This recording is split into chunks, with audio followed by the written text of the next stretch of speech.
And welcome, everybody. We have passed the first quarter of 2024.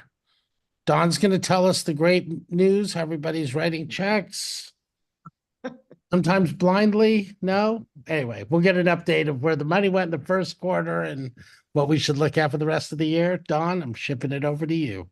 Okay, thank you, David. Well, Bob stole my thunder. I was going to start off by saying I'm light on the slides today because I went to a fabulous networking event last night, met a lot of people, but didn't get home till, geez, I think it was 11:15. So at any rate, we've got some really good information. It was a really interesting March event, or March, month of March, end of the quarter. We're just starting to get in quarter updates. So we'll touch on what is mostly the month today and a little bit of what we're seeing through from quarterly findings.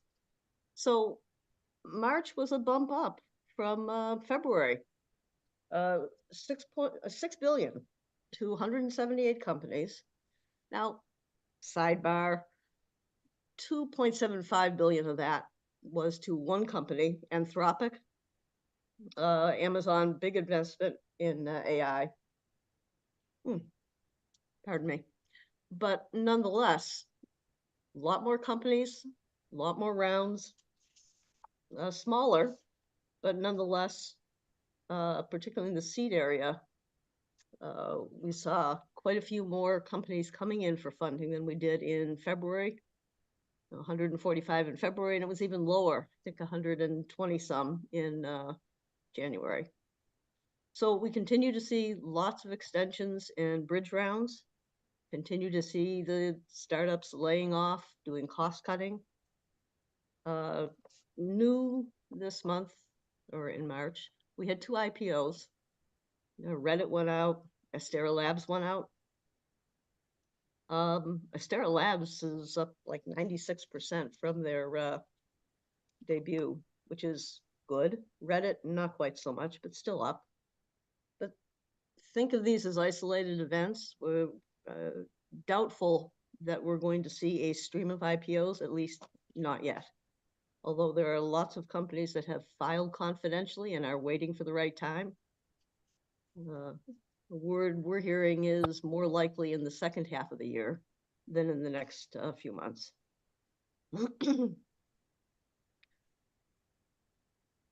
Some of the data we're getting through on Q1, and this is some from PitchBook, some from Carta.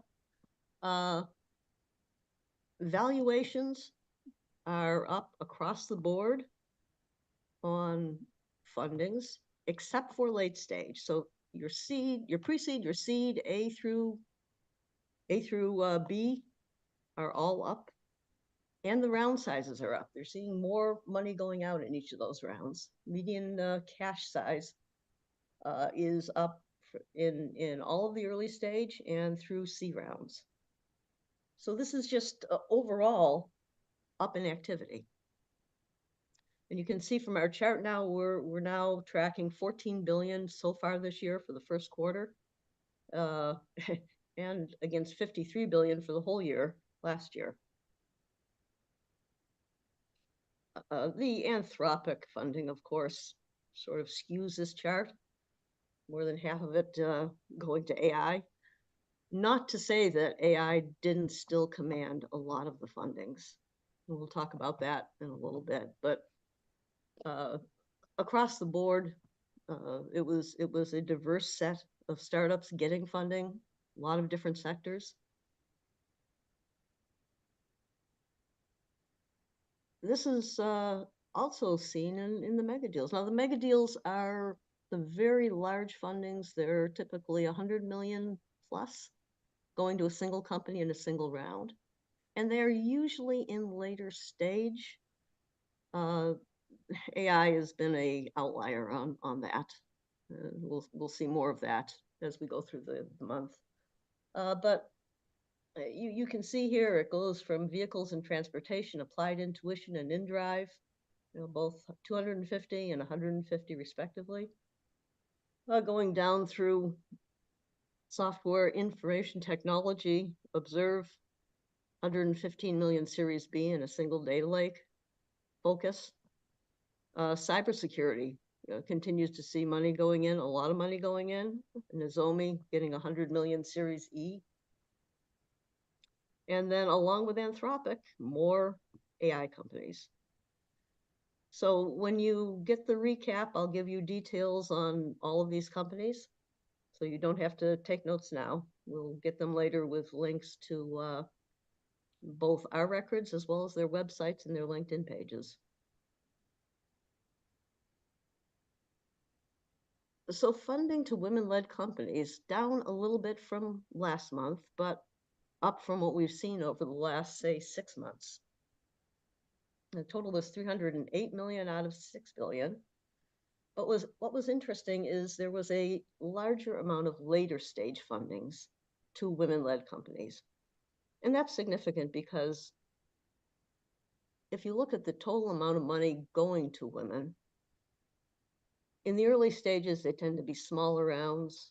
So more companies, smaller rounds. But the bulk of the large fundings going out is what determines who and where the funding is going to. And when women aren't getting later stage fundings, that percentage is going down. You know, it went as low as 1.8 for us in the Valley. Overall in the US, it was down to 2% last year. The highest it's ever been is 2.8% in 2018, excuse me.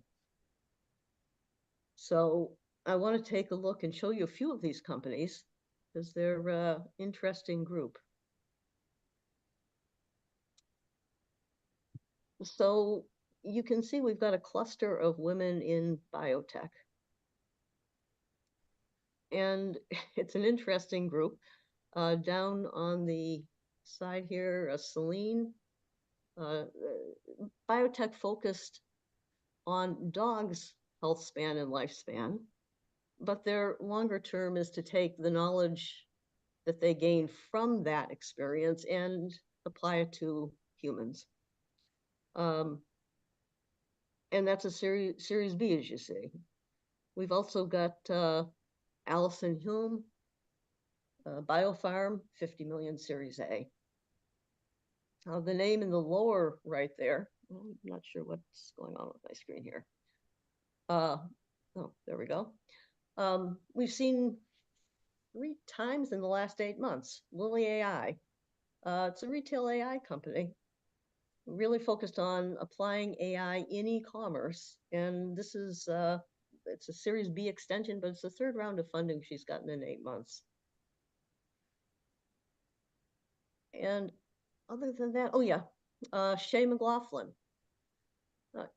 We talked in general when we're looking at classifying companies in artificial intelligence, we try to break them into what we call pure artificial intelligence. And a term I heard applied last night, which is probably a better term, is artificial intelligence infrastructure versus verticals. And what these folks are doing, even though they're focused on a high level artificial intelligence, it's totally focused on healthcare and what AI can do to make better both the bureaucratic flows as well as the actual provision. And one other that you may have seen here, Amara Organic Foods. Among mothers and fathers, has gained a little bit of notice over the last year. They've done a new line that is around baby food, and their byline is from boob to spoon. I thought she deserved focus here. Okay, so women-led companies, let's move on from there. Hey, Don. Yeah, Bob. I'm just going to go back to Allison Hume for a second. I was just looking at the notes on this. Yeah. So I think this is a small sample size, but she's the CEO, she's been there for 4 years and she came out of Elan Pharmaceuticals, has never been in Silicon Valley. The point I want to make was it's not unusual to go out and find a senior executive in a larger company, although she's never been a CEO. And I just think it's interesting because we either have people in the Valley who have been serial entrepreneurs and move company to company. In this case, and she attracted $50 million along with her. So at that point in time, they found she was a senior person. They wanted to bet on her. She had probably a huge network and a lot of experience and deserved to be a CEO. Just a point to point. Just want to make That's a good point, Bob. And I want to make another point that she is unusual among the women CEOs we see. Okay. In that she's not a founder. Many of the women CEOs we see are also the founder and CEO. The outside individual woman being brought in as the CEO is not as usual. And the, what do I call it, serial CEO woman is also not as usual. Mm-hmm. But we need more women CEOs, whatever their backgrounds. Good. Yeah, good point. Mm-hmm. It's a good one. Okay. So out of all the companies, I chose just two groups to share with you today. And the first of them is a group of companies, three out of, I think there were 11. We haven't seen much of in the last year, and that is Web3 oriented companies. There was I guess I'd call it a veritable explosion compared to the last couple quarters. Web3 companies, cryptocurrency. These three happen to get, well, two of them happen to get large rounds, and the third one is interesting because they're focused on security on smart contracts. But we have not seen the double-digit fundings for Web3 companies for most of the last year. So Eclipse Labs, 50 million. They're in the Solana ecosystem. Succinct, 43 million. And that's zero knowledge proofs. And as I said, Firewall Labs around usability of blockchains. They're trying to provide what would be a universal security for smart contracts. And the other group, it's more on AI. We had literally 18 companies, 3.38 billion went into AI this month in the Valley. You take out our Anthropic friends, and you still have 1.6 billion. Artificial intelligence continues to draw large sizes in the rounds. They continue to have, I'd say, outsized valuations, but their valuations have not come down where the other companies have. And this three companies really covers the range. Celestial AI, they're software and hardware, but they're really focused on eliminating slow up in the machine infrastructure, if you will, that is just exacerbated by the GPU, the heavy loads that AI is putting on compute resources. So they have developed a technology they call photonic fabric, and it lets you scale the compute resources and memory resources completely independently.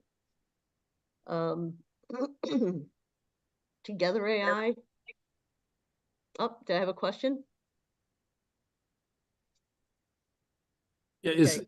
is that, this is Tim, is that photonic fabric? That's a box that basically connects these different resources and then is able to switch it?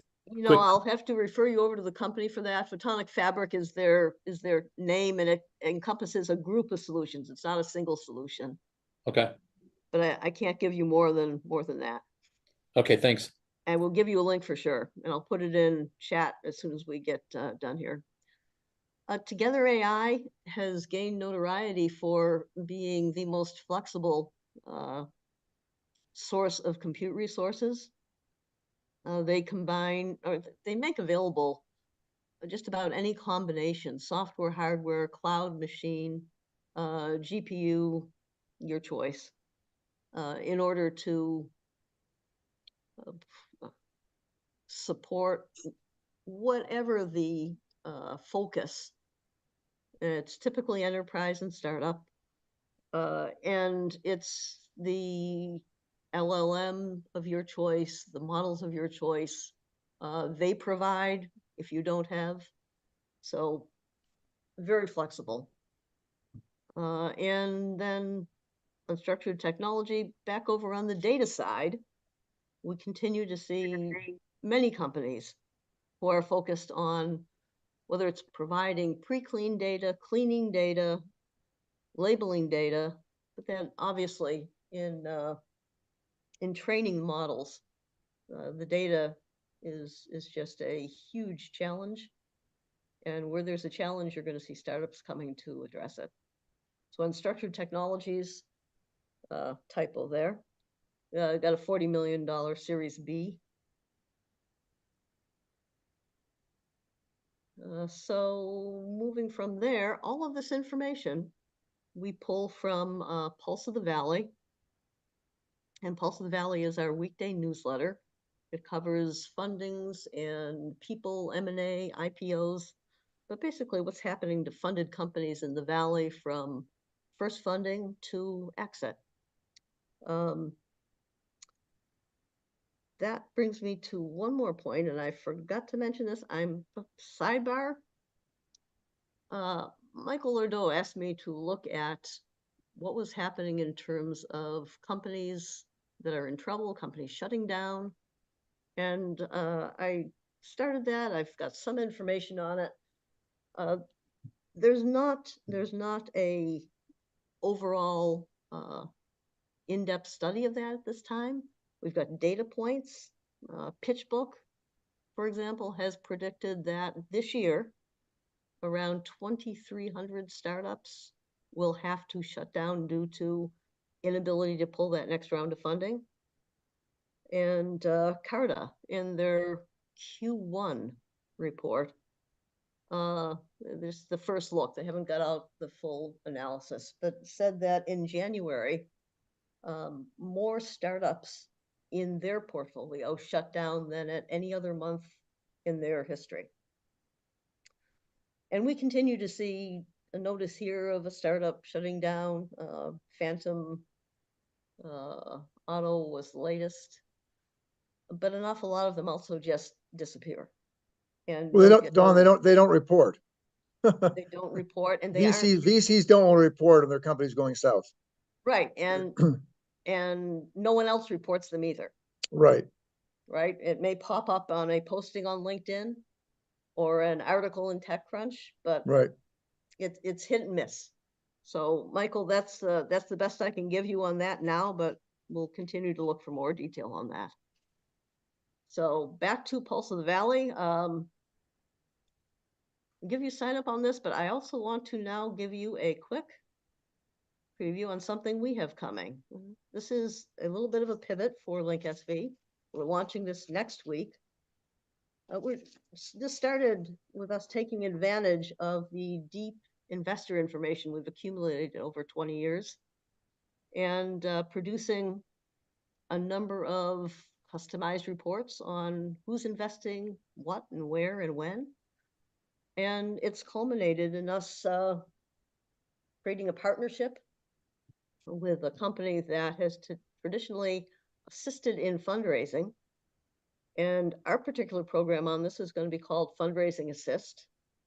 And I'll tell you right now, it helps identify investors and do the very time-consuming work using AI-driven processes. And I'm going to save the rest for either the next time here or we'll be putting out information on this next week. So stay tuned and either visit our site or visit our LinkedIn page Tuesday next week. And of course, on Pulse of the Valley, on LinkSV, you come to our homepage, you can sign up for 2 weeks free. You can transition to our free newsletter.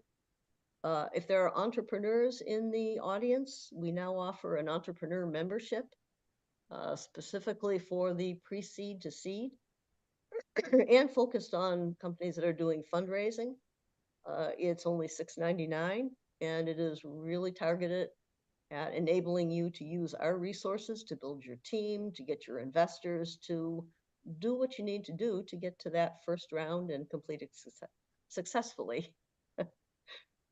And with that, David, I'm going to turn it back over to you. Well, Don, I have one thing. I just want to add one thing on this. Yes. So last night at the event we went to, one of the people in senior leadership from Carta gave a talk. You guys all know Carta. That's where they track all the stock that and all the key people in the company or whatever. He made an interesting comment, caught my attention. I think I can almost say it properly. In the last 4 quarters, this is the first time they've seen a drop in headcount. The only 4 quarters in a row drop in headcount in the Valley, and the last time I saw a drop in headcount was 1 quarter about 2 years ago or whatever. And the reason for it was that CEOs are now aggressively applying AI to come up with applications and whatever that will reduce headcount, replace people. So we all know it's coming, but they what do they have? 42,000 companies they're reporting. Some Carter reports on some enormous number of companies, and so it's a pretty good factoid that clearly it's taking an impact on hiring. Yeah. Yeah, and they are in a position to know all of that because they do the track cap tables for all those companies. Exactly. Yeah. So they have lots of deep data and Lots of data. Yeah. And that would not be people working in other places now because they can do that, right? That's less on their payroll. I mean, clearly companies are trying to get to profit, David. Sequoia dropped the gauntlet 3 years ago. They want to get to profitability. And so one of the best ways to get there, fast way to get there is to cut payroll. One of the big secrets in Silicon Valley is companies love to cut payroll. In fact, when one company cuts a big layoff, they all scramble around lay off too because it's acceptable. If the only person laying off, you're in the bright lights. But believe me, they all jump onto as an opportunity historically. Yeah, and right. That tracks with what PitchBook has reported too, Bob. Yeah. Yeah, right now the statement is more with less. That's exactly what they're saying. You're exactly right. And it's had I want to say, since I've been in sales my entire career, it's had a significant impact on sales, available talent. The market out here in the Valley is saturated with few jobs, with a lot of talent that's available. And I think it has to go with the automation in both the sales-based process, the advertising and the marketing automation using AI to gain more insights and having greater traction. Yeah. So Tom, on your point, for what it's worth, I spend all my days now on this little pivot. I'm just talking to startup companies and founders and whatever. All these applications coming out in AI are every way possible to cut the payroll time. I'll give you a quick example. I'm working with a guy who's working with a law firm and selling a software to a law firm with AI, basically to cut the time it takes for lawyers to do the back end work on divorces because you have to file in the county you're in around a divorce, and it takes it down by 95%. I'm talking to another guy who's putting together a program. When you get a ticket from a police officer, where they have to go back and write tons of reports, they can cut that down to 5%. Everyone's looking at something to cut the time involved way down. And it's just across the board. On every little white space you can imagine that feeds into the mothership, they're attacking. I have calls all day long with founders. It's all about AI these days. Yeah. Exactly. And one of the things I've noticed, because I'd worked with a company here in Dublin called Resolve AI, which got bought for service desk. The issue is that you really need to have an anchor application. Think about that as your IP, because there's so much competition. It's becoming almost a commodity type of business with AI, especially generative AI. Yeah. You have to have it in your business plan for sure. Absolutely. So times are changing. Great. Well, thank you both. I think this was great. We'll get